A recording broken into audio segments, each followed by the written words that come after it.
Welcome to Ravi కిరణాల news. ముందుగా headlines చూద్దాం. రైజింగ్ గ్లోబల్ సమ్మిట్ ఏర్పాట్లు సమీక్షించిన సీఎం రేవంత్. పెట్టుబడుల ఆకర్షణపై సమ్మిట్ కీలకమని రేవంత్ సూచనలు. గ్లోబల్ కంపెనీల రాకకు అవసరమైన ఏర్పాట్లు వేగవంతం. కొత్త పరిశ్రమల స్థాపన లక్ష్యంగా సమ్మిట్ సిద్ధాంతాలు కొనసాగుతున్నాయి.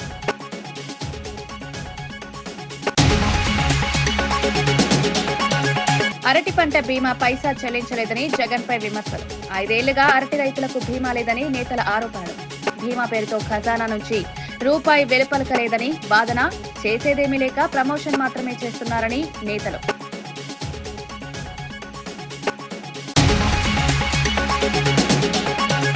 బీసీ రిజర్వేషన్ల అన్యాయం సరిచేయకపోతే ఎన్నికలు వాయిదా. కులగణనలో బీసీల జనాభా కృత్రిమంగా తగ్గించారని కవిత. ప్రతి పంచాయతీలో జనాభా వివరాలు వెంటనే విడుదల చేయాలి. బీసీలకు 42% రిజర్వేషన్ల వరకు పోరాటం కొనసాగుతోంది.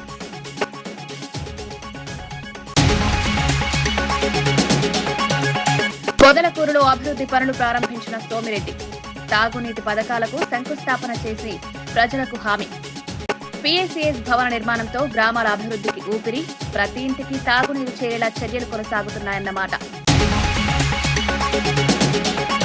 తెలంగాణ రైజింగ్ గ్లోబల్ సమ్మిట్ 2025 ఏర్పాట్లపై ముఖ్యమంత్రి రేవంత్ రెడ్డి ఉన్నత స్థాయి సమీక్ష నిర్వహించారు.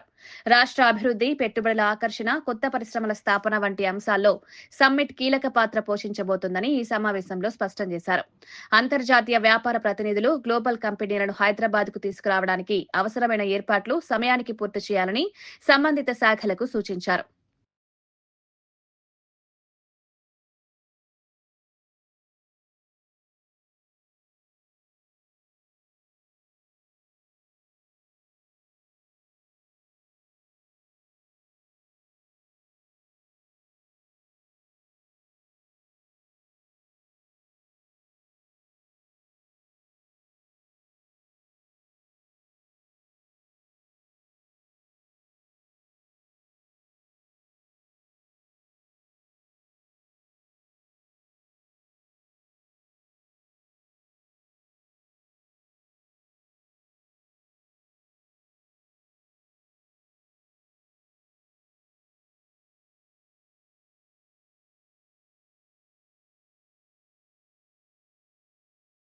గత 5 ఏళ్లలో అరటి రైతులకు బీమా అందించామని జగన్ చెప్తున్న మాటలు పూర్తిగా అబద్దమని ప్రతిపక్ష నేతలు తీవ్రంగా ఆరోపిస్తున్నారు.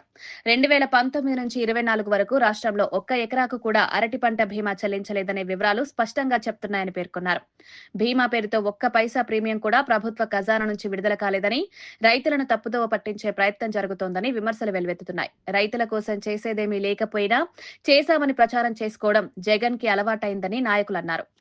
రైతుల సమస్యలు, ధరల స్థిరీకరణ నిధి అని నానా పెద్ద పెద్ద మాటలు మాట్లాడడం జరుగుతోంది. జగన్మోహన్ రెడ్డి గారు ఈ రోజు అరటి రైతులు ఇబ్బందులు పడుతున్నారు, అరటికి ధర లేక రైతులు అధోగతి పాలవుతున్నారని చెప్పి ఈ రోజు పులివెందుల నియోజకవర్గంలో ఆయన పర్యటించడం జరిగింది. ఈ సందర్భంగా జగన్మోహన్ రెడ్డి గారికి నేను సూటిగా ప్రశ్నిస్తా ఉన్నా, అరటి మొక్క నాటితే అరటి చెట్టు అవుతుందా, లేకపోతే విత్తనముతో అరటి చెట్టు మొలుస్తుందనే పరిజ్ఞానం కూడా లేని జగన్మోహన్ రెడ్డి ఈ రోజు అరటి రైతుల గురించి, అరటి రైతుల వ్యతల గురించి మాట్లాడుతున్నా అంటే రైతాంగమే సిగ్గుతో తలదించుకుంటా ఉంది. అంతేకాకుండా తను ముఖ్యమంత్రిగా ఉన్న కాలంలో రైతాంగానికి స్వర్ణయుగం అని చెప్పి మాట్లాడడం జరిగింది. ఈ సందర్భంగా సవాల్ చేస్తాన మరోసారి, నీవు 2019-24 మధ్య కాలంలో అరటి పంటకు బీమా కట్టినట్లు గాని, అరటి పంట నష్టపోయిన రైతాంగానికి పంటల బీమా చెల్లించినట్లు గాని నువ్వు చూపించగలిగితే నేను నా శాసన మండలి సభ్యత్వాన్ని కూడా రాజీనామా చేస్తా అని చెప్పి జగన్మోహన్ రెడ్డి గారిని సవాల్ చేస్తానా. ఈ సవాలుకు నీవు సిద్ధమా? 2019-24 మధ్య కాలంలో నువ్వు అరటి పంటకు పంటల బీమా చెల్లించినట్టు,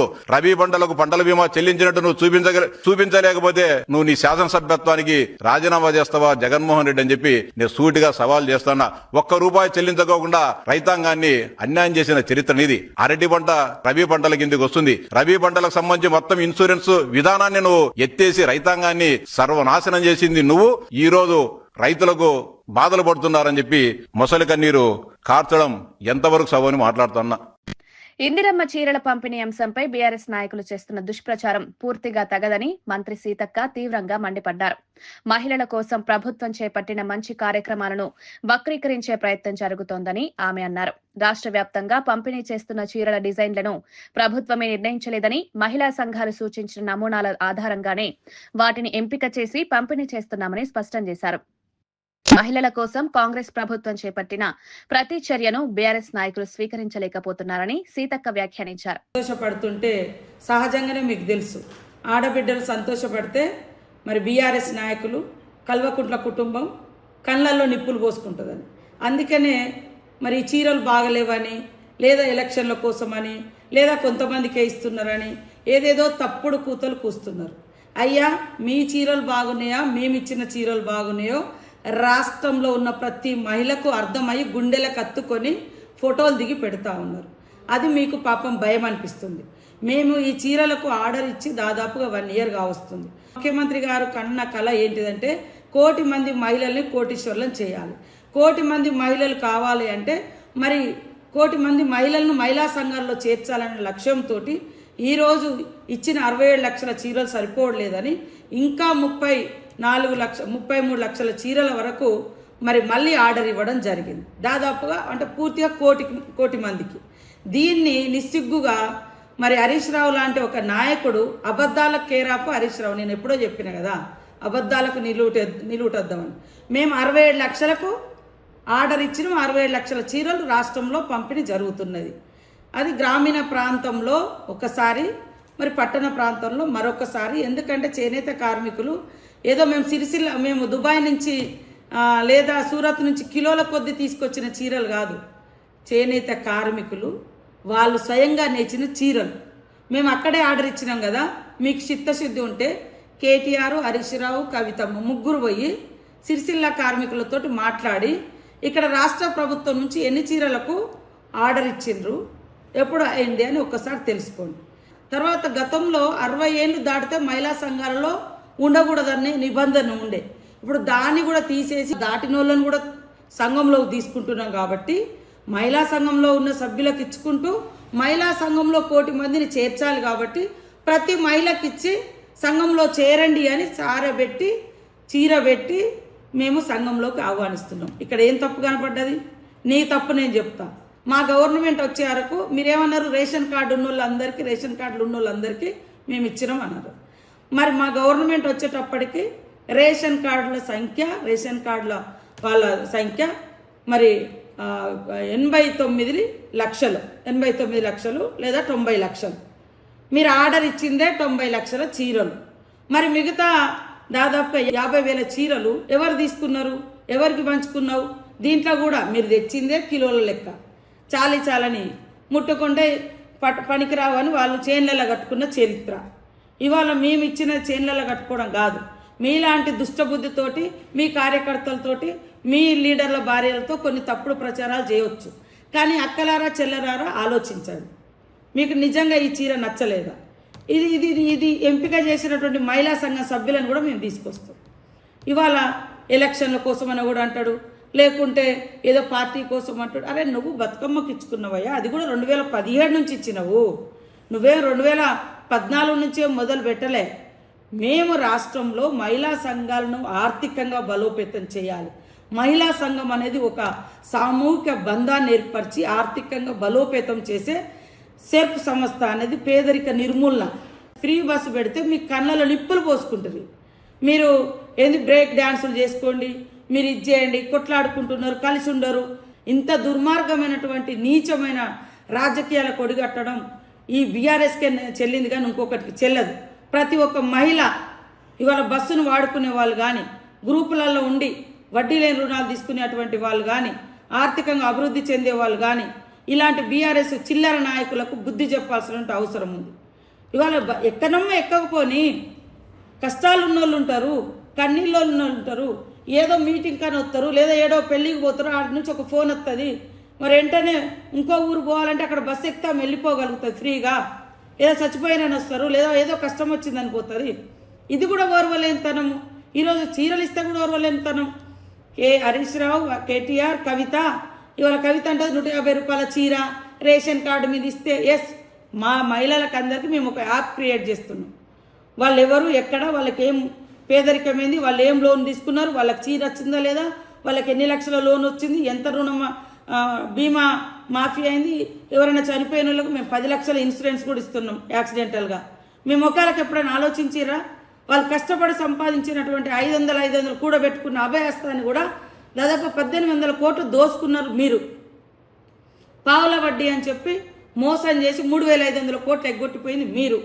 ఇవాళ మేము వచ్చిన కాంచి 27,000 కోట్లు మహిళలకు బ్యాంకు లింకేజ్లతో పాటు ఇప్పటి వరకు దాదాపు 1300 కోట్లకు పైగా వడ్డీ లేని రుణాలు మేము అందజేస్తూ ఉన్నాం, ఇంకా ఇస్తున్నాం. మీరు ఎగ్గొట్టిపోయారు.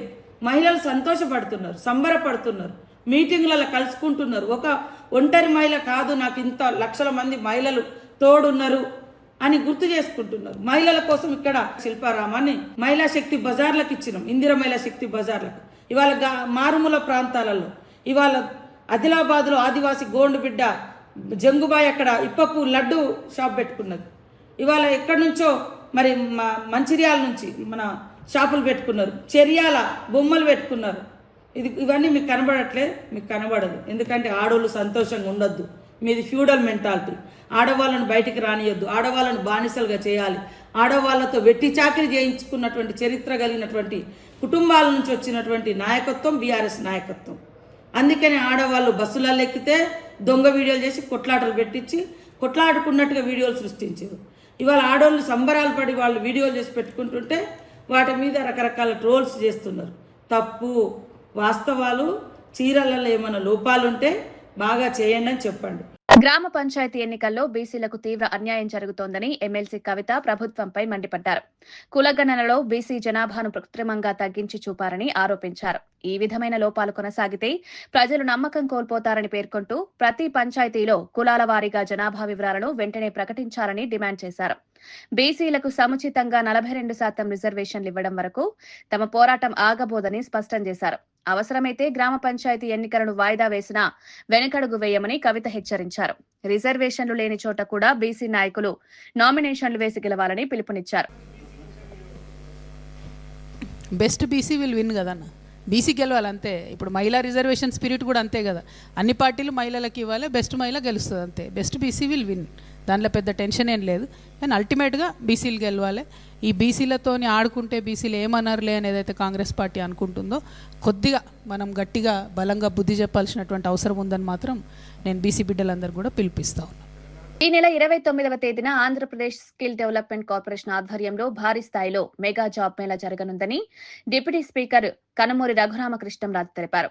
ఎస్ఆర్కే ఇంజనీరింగ్ కళాశాల ప్రాంగణంలో ఈ జాబ్ మేళా ఏర్పాటు చేస్తున్నట్లు వెల్లడించారు. రాష్ట్ర వ్యాప్తంగా ఉన్న యువతకు ఉపాధి అవకాశాలు కల్పించేందుకు ఈ కార్యక్రమం ఎంతో ఉపయోగపడుతుందన్నారు. ఈ మేళాలో 3,000కు పైగా కంపెనీలు పాల్గొననున్నాయని, వివిధ రంగాల్లో ఉద్యోగ అవకాశాలు అందుబాటులో ఉంటాయని రఘురామరాజు తెలిపారు.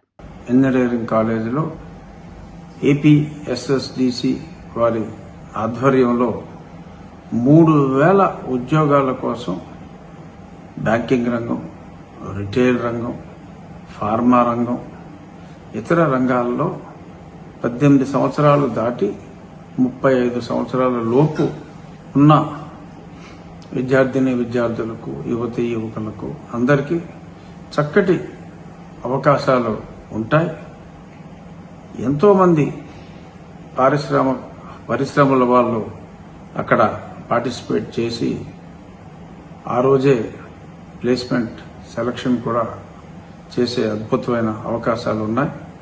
సో ఎస్ఆర్కేఆర్ కాలేజ్ వారి సౌజన్యంతో ఏర్పాటు చేస్తున్న ఈ చక్కటి అవకాశాన్ని అందరూ వినియోగించుకోవాలని చెప్పి కోరుకుంటున్నాను.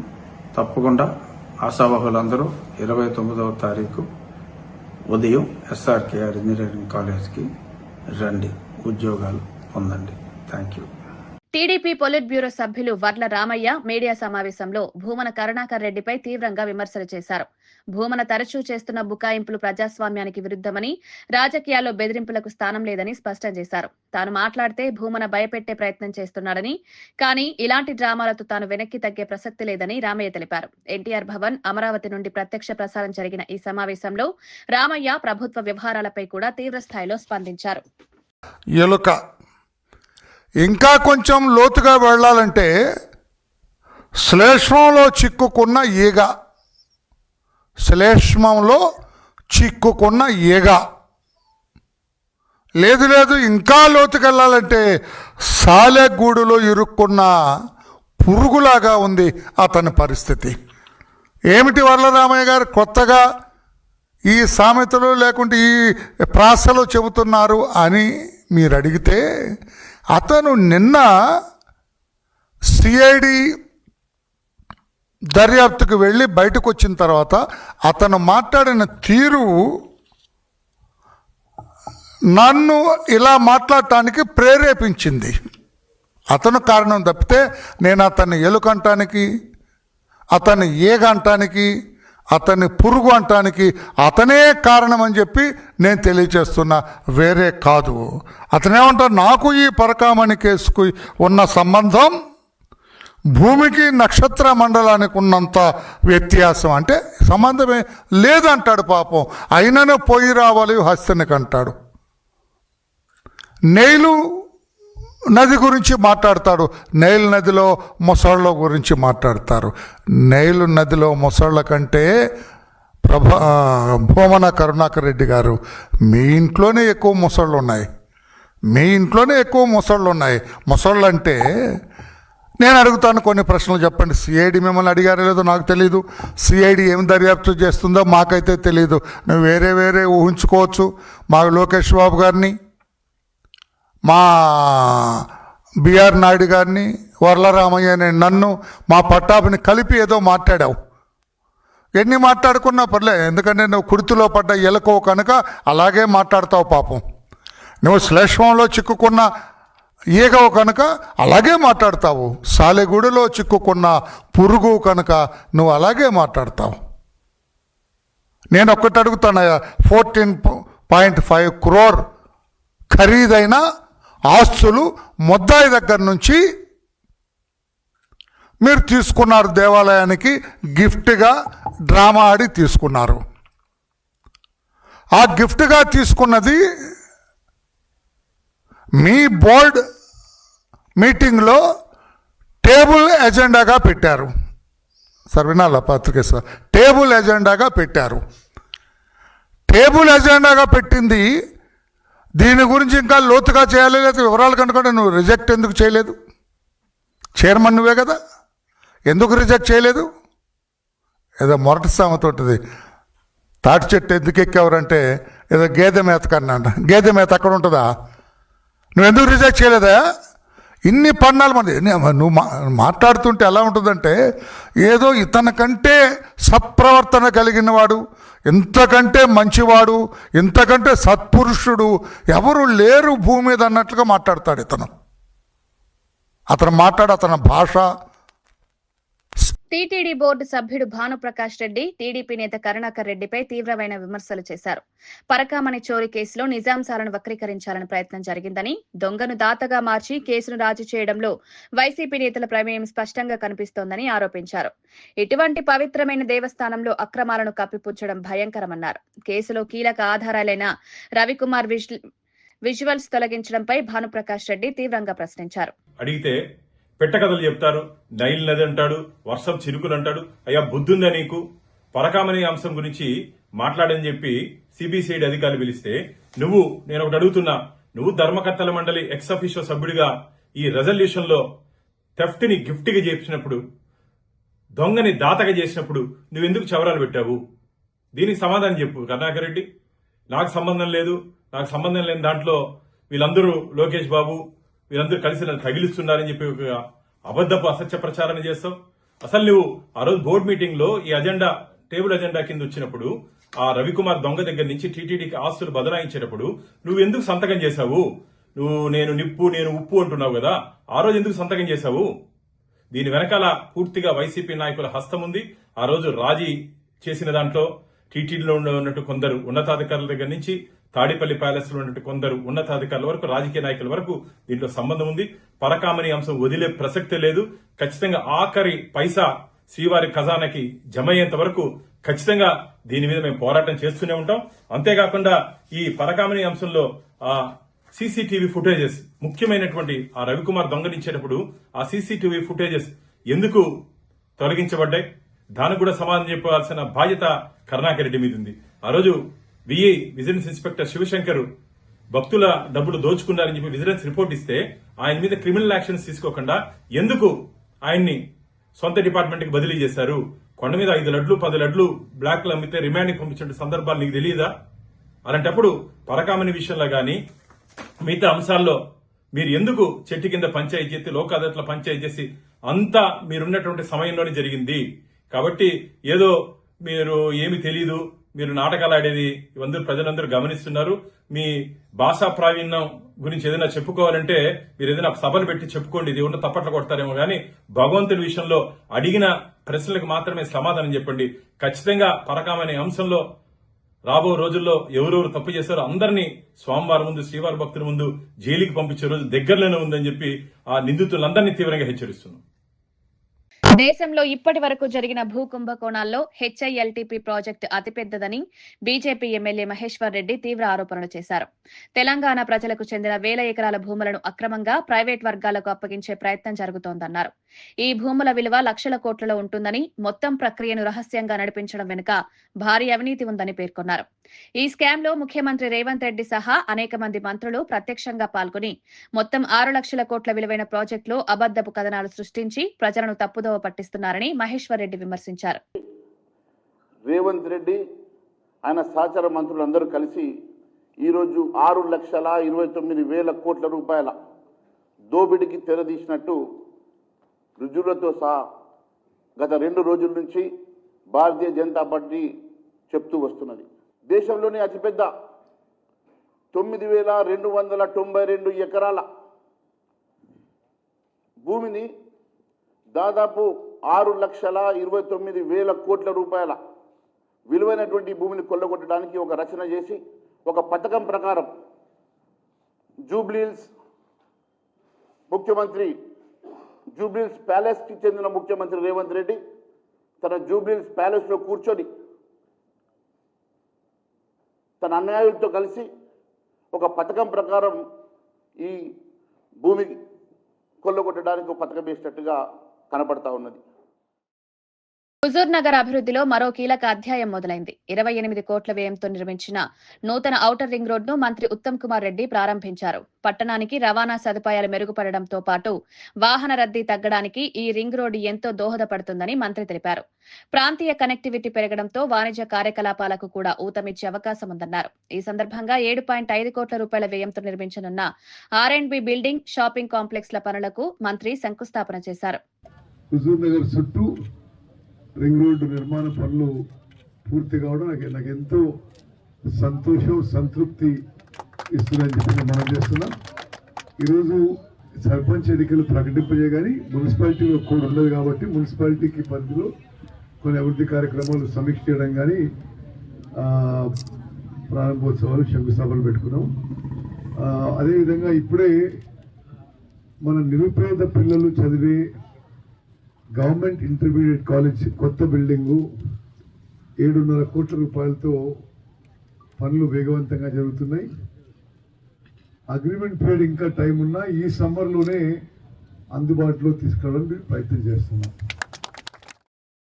సర్వేపల్లి ఎమ్మెల్యే సోమిరెడ్డి చంద్రమోహన్ రెడ్డి డీసీసీబీ అధ్యక్షుడు ధనుంజయ రెడ్డితో కలిసి పొదలకూరులో అభివృద్ధి కార్యక్రమాలు ప్రారంభించారు. మొత్తం 3.93 కోట్ల రూపాయల వ్యయంతో చేపట్టిన తాగునీటి పథకాలు, పీఏసీఎస్ భవన నిర్మాణానికి శంకుస్థాపన చేశారు. గ్రామాల అభివృద్ధి కోసం ప్రభుత్వం కట్టుబడి పనిచేస్తోందని, తాగునీరు వంటి ప్రాథమిక సదుపాయాలు ఇంటికి చేరేలా చర్యలు కొనసాగుతున్నాయని సోమిరెడ్డి పేర్కొన్నారు. అనుబంధ పరిశ్రమలు పెట్టే పని అయితే 2 కోట్లు లోన్ ఇస్తాము. ఓన్లీ 3% వడ్డీ, అంటే 24 పైసలు వడ్డీతో పెట్టేవాళ్ళు పెట్టుకోవచ్చు అన్నాడు. చాలా ఎంకరేజింగ్ పాయింట్ అది. పావుల వడ్డీకి ఎవరిస్తారు? పావుల వడ్డీకి 2 కోట్లు. రైతులు ఎంతసేపు వ్యవసాయం అని కాకుండా ఇటువైపు కూడా చదువుకున్న పిల్లకాయలు medium and small and medium industrial unit పెట్టేదానికి ఆలోచన చేయాలి. అదొకటి. రెండోది ఏంటంటే ఇప్పుడు ఇక్కడ సొసైటీ బిల్డింగ్ శాంక్షన్ చేశాడు ధనంజయ రెడ్డి గారు. కమర్షియల్ కాంప్లెక్స్ ఫ్రంట్లో దాన్ని కూడా ప్లాన్ చేయమంటుందా. సి గ్రేడ్ నుంచి బి గ్రేడ్ కూడా వచ్చిందని ధనంజయ రెడ్డి గారు మీకు అన్ని వివరాలు చెప్తాడు. అది కూడా ప్లాన్ చేస్తే ఒక 3 అంతస్తులు 4 అంతస్తులు ఫ్రంట్ రోడ్ సైడ్ ఇది వెనక ఇది కడుతున్నాం సొసైటీ బిల్డింగ్. దానికి కూడా మంచి డిమాండ్ ఉంటుంది పొదలకూరు టౌన్లో. అదొకటి. ఇప్పుడు పొదలకూరుకి మర్రిపల్లికి ఈ వాటర్ సప్లై ప్రాబ్లం అయింది. అందుకని కండలేరు డ్యామ్ నుంచి డైరెక్ట్ పైప్ లైన్ 2,45,00,000 రూపాయలతో ఈరోజు ప్రారంభం చేశాం. రేపటి నుంచి వాటర్ సప్లై సమస్య లేకుండా దాంట్లో నుంచి డైరెక్ట్గా కండలేరు నుంచి నీళ్ళు వచ్చేది దాన్ని కూడా ఇప్పుడు ప్రారంభించాము. మర్రిపల్లి ఓవర్ హెడ్ ట్యాంక్ కూడా ఇప్పుడు ప్రారంభిస్తాం. అందుకని ఎప్పటికప్పుడు ఏమేమి ఇష్యూస్ ఉన్నాయో ఇప్పుడు నిన్న హెల్త్ మినిస్టర్ సత్య గారు వచ్చారు. Village health clinics central government scheme 80% కేంద్రం, ఓన్లీ 20% రాష్ట్రం. అన్ని గాలికి వదిలేసినారు. ఇప్పుడు 35 బిల్డింగ్స్ 35 బిల్డింగ్ ఈచ్ 55 lakhs. పాత ఏదో 35 లక్షలు అంట, ఇప్పుడు 55 లక్షలతో 35 బిల్డింగ్స్ శాంక్షన్ చేసామని మినిస్టర్ సత్యకుమార్ యాదవ్ గారు నిన్న చెప్పారు ప్రోగ్రాంలో మన కాన్స్టిట్యున్సీ మనుగోలుకు వచ్చినప్పుడు. సో ఇవన్నీ ఎక్కడికక్కడ మ్యాక్సిమం రాష్ట్ర కేంద్ర ప్రభుత్వాల నిధులు, ఇటువంటి కోఆపరేటివ్ బ్యాంక్ సహకార బ్యాంకుల సపోర్టు, ఫైనల్గా సిఎస్ఆర్ ఫండ్స్, పరిశ్రమల నుంచి సిఎస్ఆర్ ఫండ్స్ ఎంత మ్యాక్సిమం వీలైతే అంత ట్యాప్ చేసి మన నియోజకవర్గం అభివృద్ధి చేసేదానికి ప్రయత్నం చేస్తున్నాం. ఇప్పుడు అక్కడ గిరిజన సమస్యలు చెప్పారు. వెంటనే తహసీల్దార్లకి వాళ్ళకి డైరెక్షన్స్ ఇచ్చాం. 3,000 మందికి ఆధార్ కార్డులు ఇస్తే ఇప్పుడు ఒక మహిళ వచ్చి నాకు ఆధార్ కార్డు లేదయ్యా అన్నది. అటువంటి సమస్య లేకుండా పూర్తి చేయాల్సిన బాధ్యత అధికారుల మీద ఉంది. ఎందుకంటే సచివాలయంలో 11 మంది సిబ్బంది పెట్టుకొని 5 సంవత్సరాలు అత్యంత నిరుపేదలైన గిరిజనులకి 3,000 మందికి ఆధార్ కార్డు లేకపోతే ఆయన ఏమి ఎలగబెడుతున్నాడు ఆయన. వార్తలు ముగించే ముందు ముఖ్యాంశాలు మరోసారి. రైజింగ్ గ్లోబల్ సమ్మిట్ ఏర్పాట్లు సమీక్షించిన సీఎం రేవంత్. పెట్టుబడుల ఆకర్షణపై సమ్మిట్ కీలకమని రేవంత్ సూచనలు. గ్లోబల్ కంపెనీల రాకకు అవసరమైన ఏర్పాట్లు వేగవంతం. కొత్త పరిశ్రమల స్థాపన లక్ష్యంగా సమ్మిట్ సిద్ధాంతాలు కొనసాగుతున్నాయి.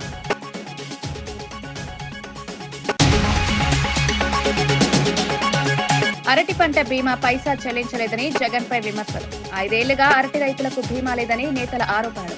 బీమా పేరుతో ఖజానా నుంచి రూపాయి వెలుపలకలేదని వాదన. చేసేదేమీ లేక ప్రమోషన్ మాత్రమే చేస్తున్నారని నేతలు.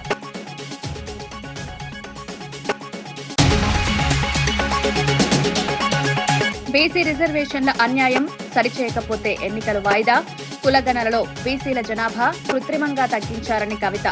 ప్రతి పంచాయతీలో జనాభా వివరాలు వెంటనే విడుదల చేయాలి. బీసీలకు 42% రిజర్వేషన్ల వరకు పోరాటం కొనసాగుతోంది.